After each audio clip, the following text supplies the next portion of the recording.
Hello everybody, Myeth here. Today I want to talk to you about E3.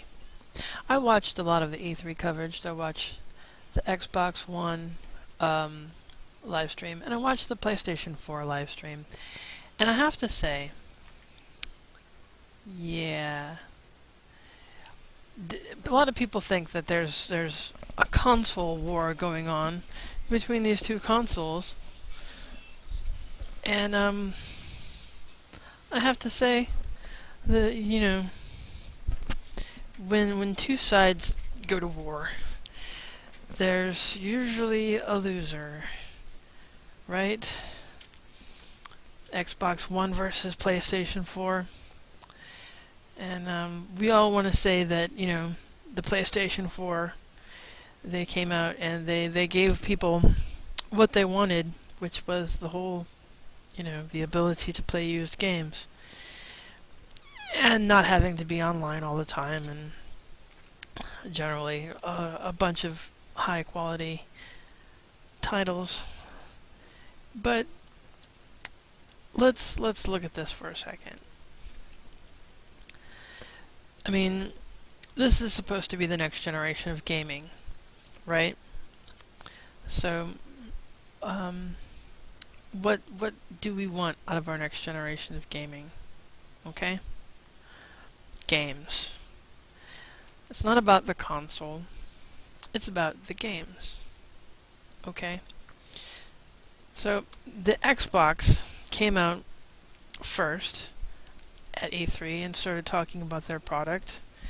And they were like, they were all about telling us how their products work in the cloud.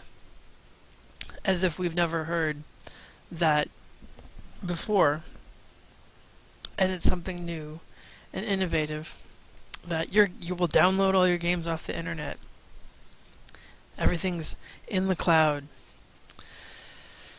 But frankly, all I saw out of E3 was just a bunch of the same titles. I mean, they want you to have this connected all the time. To be able to watch you, it has to be connected to the internet to check in all the time. Okay? And recently, with all this surveillance stuff in the news, people are kind of looking at the Xbox and Microsoft in general as Big Brother, which they've always been that way. It's nothing new. But yeah, so basically, the Xbox One is just a computer. There's nothing special about it. It's a gaming computer in the guise of a console. Now, so is the PlayStation 4. You could argue that's true. They're both basically gaming computers in the guise of a console, which people are going to shell out money for something because it's new, because it's the next generation. People probably are less likely to be, they're looking at the Xbox with suspicion. They're looking at having to pay for Xbox Live fees just to play movies on Netflix. It has to be always connected. You cannot play used games on it. You can't trade games with people. You can't give someone a physical copy of a game and say, here you go. And that was one of the issues that a lot of people had with the Xbox and the Xbox One in general. They don't like it. That's basically people's general sentiment about the Xbox. And, the titles that they showed off, I watched that and I saw Killer Instinct. Okay, I remember Killer Instinct back from, 1995, 1996? Yeah. I believe it was Frank Zappa who said something about nostalgia. right? The cycles of nostalgia get shorter and shorter until you're nostalgic for the step that you just took, so you were utterly paralyzed. And that's basically what's happening to Hollywood and video games in general, is they're just rehashing the same content. But I'll get to that in a second. Now, when the PS4, who made their announcement next, they were like, hey, check us out. You can play, you can play used games. You can sell it. You could resell it. You can lend it to a friend or keep it forever. Everything's based on a disc, which, is awesome. That's what people wanted. Okay? So Sony said, okay, we don't see any problem with that. We'll do that. And that was awesome of them.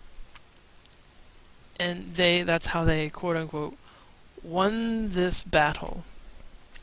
Which I have to agree, yes, they're going to have titles like Kingdom Hearts 3, Final Fantasy 15, which is hardly final. And they have, but the other thing that Sony did that was kind of weird was like, yeah, we support indie games. And then they give you a list of all these titles, which you could download off of Steam and play right now, if you wanted. Thinking again to the fact that what is the PlayStation 4 and the Xbox One but a gaming PC in the guise of a console. So, what do people really want out of the PlayStation 4? Do they want games? Of course, that's what people buy consoles for. So, again, you have the camera, you have the innovative controller, you have the system itself. It's the next generation. It's designed differently. It looks different. It's got the number 4 at the end of it. Ooh. But in all, the Xbox One and the PS4 are really just gaming PCs in the guise of consoles. So, what's the important thing here? The console war or the games? Okay. What I want to point out to you is this. It's not about the consoles or who can have used games or, having to check in with the network or whatever. The problem with the next generation of games isn't that.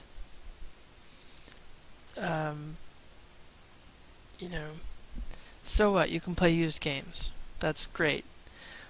But what are those games going to be? Games are the important thing here. Okay? Now, the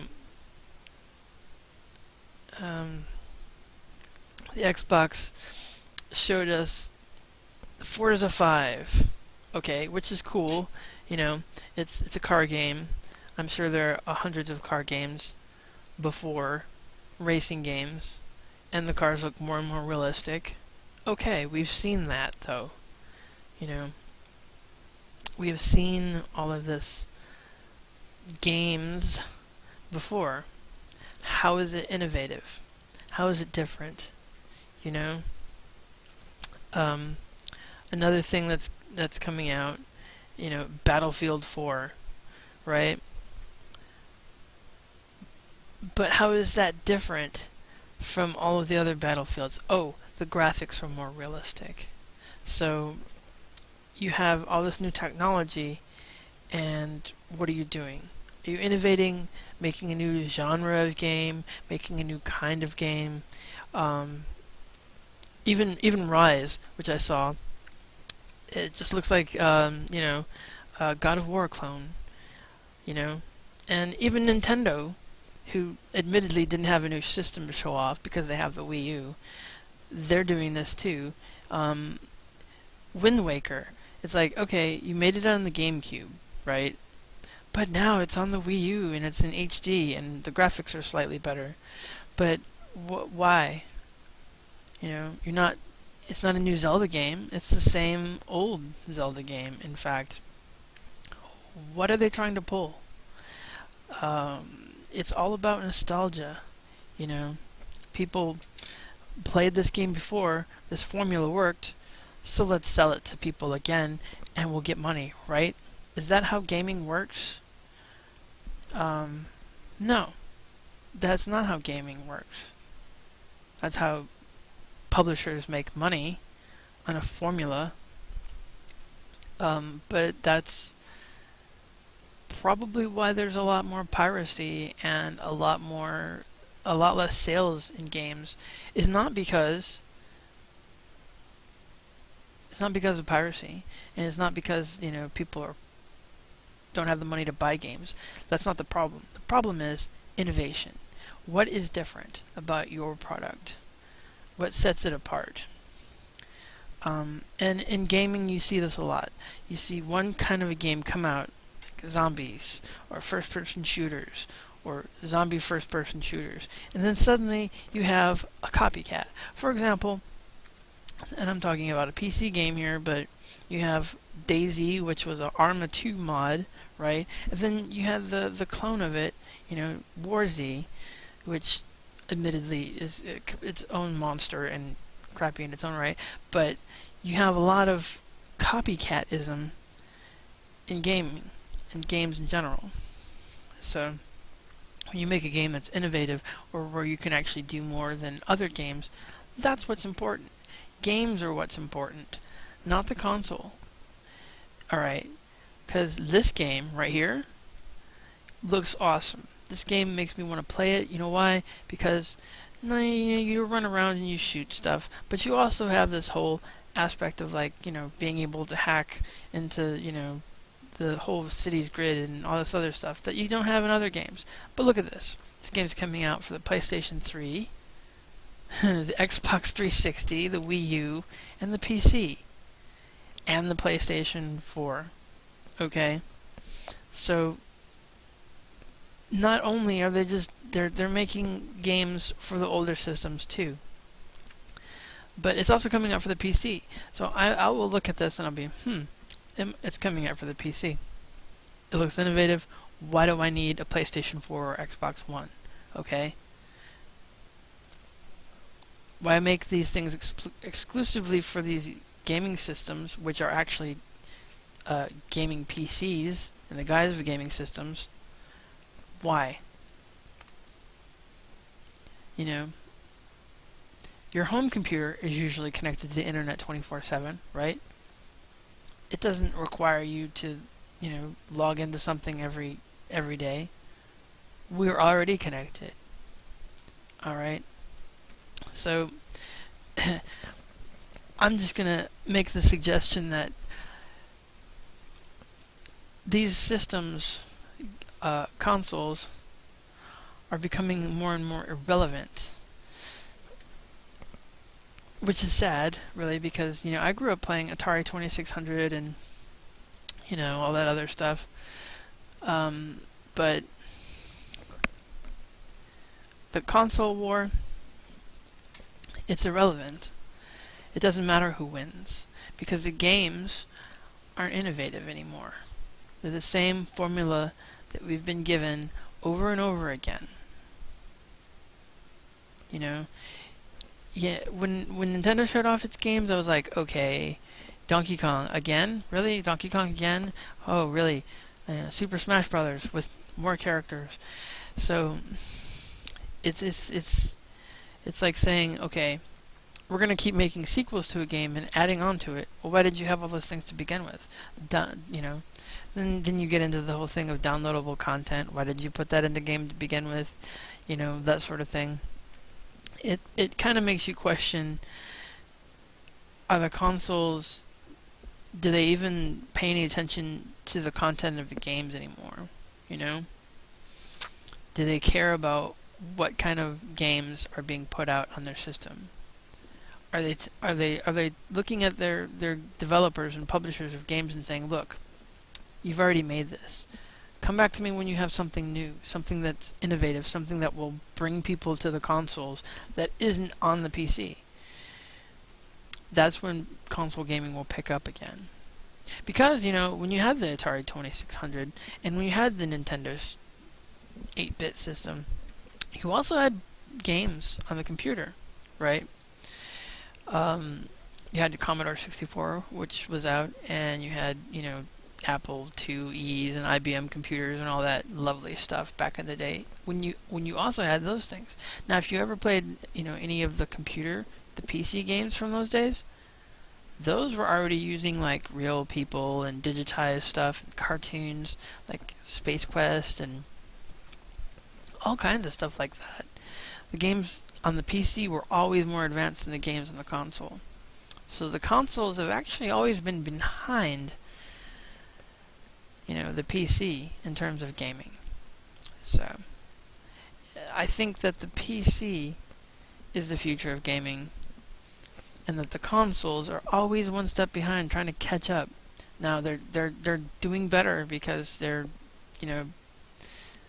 becoming more like PCs, especially in the case of Xbox. That's what they're trying to do, to make it more like a PC and more like a Steam-based, distribution of games over the internet purely. And PlayStation is sticking with their whole, disc-based, being able to sell it and do whatever you want with it. And you're probably going to see, that's why, the Xbox is so confident in what it's doing. It thinks what it's doing is right because it sees it as PC, more like PC gaming, right? But that's not what people want out of a console. So it's going to lose. If people want a PC to play games on, they're going to buy a PC to play games on. See what I'm saying? So they're not going to buy a console to be more like a PC. There's no point in that. Consoles should stick to their basic, buying things at the store, being able to get the game booklet, being able to get the book that goes with the game, with all the artwork that they have in them nowadays. That's what people want out of console gaming. They don't want everything downloaded off the internet. Where are you going to put the manual if everything gets downloaded off the internet? You can't include awesome artwork with a deluxe edition of something on the internet. So there's that. That's the whole problem with iTunes, basically. Too, you can download the album, but you don't get the awesome album, art that you used to back when you had LPs. Anyway. So, in the end, in the war between Xbox One and the PS4, the real winner is going to be the PC. Because that's my advice. Get a PC. Don't get a new console.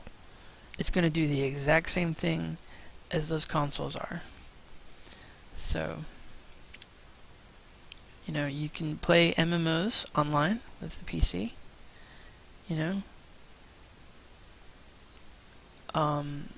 Already.